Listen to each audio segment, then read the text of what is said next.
Hi there, today I'm going to talk about superlative, the longest, the most enjoyable. Look at these examples. What is the longest river in the world? The longest river in the world. What was the most enjoyable holiday you've ever had?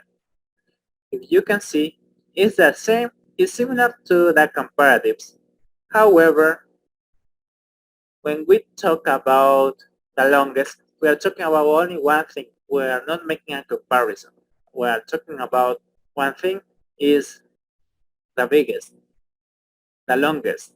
¿Cuál es el río más largo del mundo? Longest and most enjoyable are superlative forms. The superlative form is est or most. In general, we use es for short words and most for longer words. Let's see. Long, longest. Easy, easiest. Hard, hardest. Most famous, most boring, most enjoyable, most difficult. A few superlative forms are irregular. Good, best. Bad, worst. Far, we normally use the or my, your, etc. with superlatives in this case. Yesterday was the hottest day of the year. The Louvre in Paris is one of the most famous museums in the world.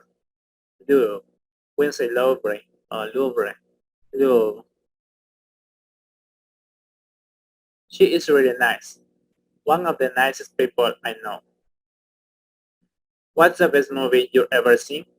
And what's the worst? Best, worst. The best, the worst. How old is your youngest child?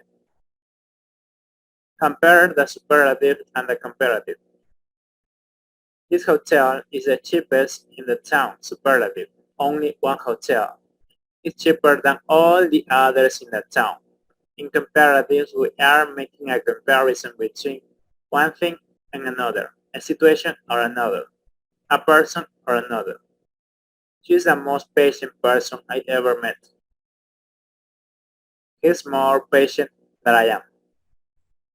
Oldest and eldest. The superlative of all is oldest, in this case. That church is the oldest building in the town, not the eldest. We use eldest only when we talk about people in a family. It is similar to relatives, but you can also use oldest. Their eldest son is 13 years old, or their oldest son. Are you the eldest in your family, or the oldest? After superlatives, we normally use in with places. For example, if you can see in a word, what's the longest river in the world? World. In the world. In before that. We had a nice room. It was one of the best in the hotel. We also use in for organizations or group of people, a class, a company. Who is the youngest student in the class? Not of the class, in the class. For period of time, day, year, we normally use of. Remember, period of time, of. Places, in. Yesterday was the hardest day of the year. What was the happiest day of your life? We often use the present perfect I have done after a superlative. For example, what's the most important decision you've ever made? That was the best holiday I've had for a long time. That's all for today. See you later.